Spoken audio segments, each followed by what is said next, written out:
Alors voilà, je suis de nouveau présent avec vous. Toutes mes salutations à tous mes auditrices et auditeurs. Donc je vais toujours encore parler de décolonisation et de décolonialité.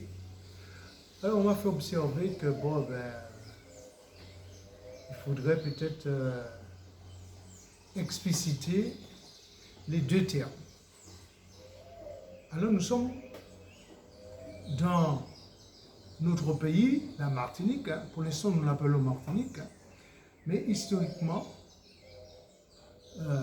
c'est une île africaine qui s'appelait Maratanacus. Donc, cette île est pour l'instant colonisée par les Français. Donc nous savons que la colonisation, c'est un phénomène de domination, c'est un phénomène génocidaire, et qui prend tout son temps pour génocider.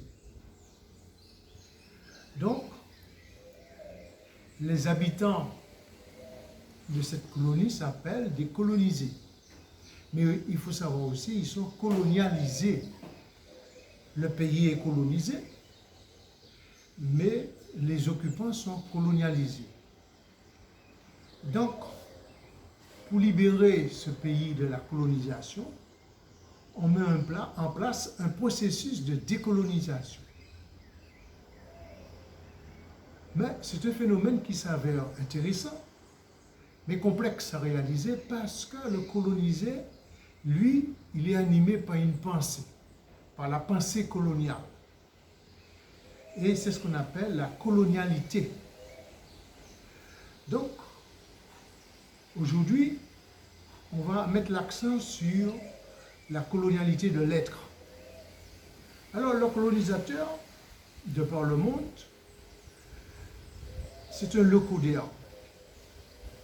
Charles Blanc. Il a envahi tous les pays de la planète Terre et il a ainsi défini l'humain à sa façon. Et dans cette définition, il a hiérarchisé tous les groupes humains. Et il s'est mis en tête de la pyramide. En fait, c'est lui qui est le modèle. Donc le blanc devient un modèle. Je prends un exemple. La controverse de Valladolid en 1550 déclarait que les Noirs n'ont pas d'âme. Et le processus de colonisation des Africains a vu le jour. Donc on voit que, et en Espagne, toujours dans le XVIe siècle, les Espagnols à l'époque disaient qu'un homme vertueux est reconnaissable par la blancheur de sa peau. Donc, le racisme était institué. Mais il faut savoir que la colonialité, c'est une science qui dit qui est supérieur et qui est inférieur, qui dit que l'humain, il est racialisé, c'est-à-dire il y a des races, et il se trouve que l'homme noir, eh bien, il est racialisé, il est déshumanisé, il est infériorisé. Donc c'est ce qu'on appelle la colonialité de l'être. C'est-à-dire que, on a vu ça à la dernière vidéo, que la colonialité, c'est une science de la domination.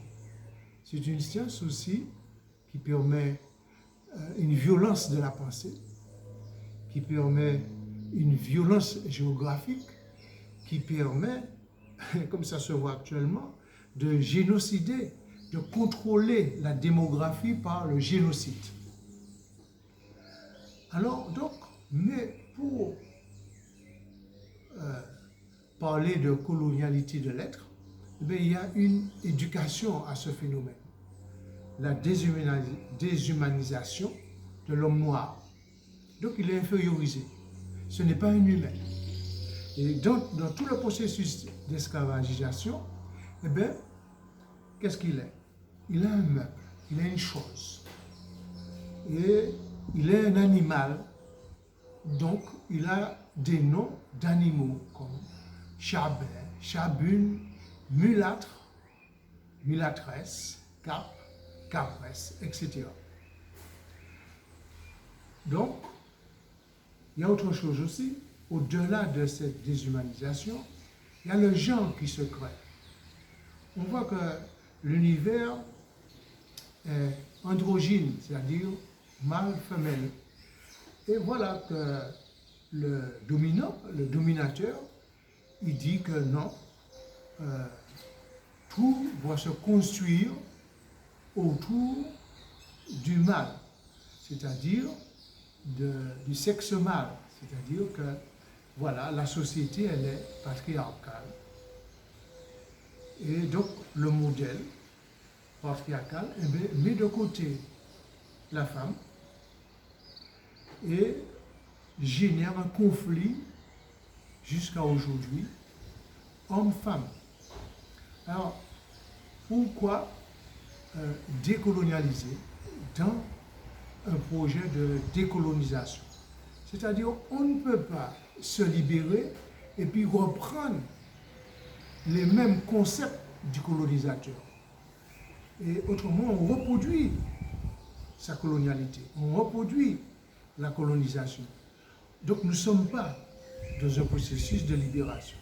Alors, c'est pourquoi que je fais cette vidéo, notamment pour inviter ceux qui m'écoutent de par le monde, et principalement en Martinique, pour inviter les gens à aller beaucoup plus loin dans la réflexion de la décolonisation qui doit être appuyée par la décolonialité. Ce n'est pas des exemples qui manquent en Martinique, notamment avec le fait qu'on ait déboulonné un certain nombre de statuts en Martinique, notamment celui de Victor Schœlcher. C'est-à-dire on veut déblanchir notre concept de vie. Alors voilà sur ce que je voudrais attirer l'attention aujourd'hui sur la décolonialité de l'être. C'est-à-dire que si demain nous faisons une Martinique libérée, mais libre du concept colonial, donc il ne faudra pas qu'on nous parle de mulâtre, de Chabin, Chabine, Cap. Non. Pour l'instant, je peux dire que nous sommes tous en Martinique, des Africains de la Martinique. Merci de votre attention et à bientôt.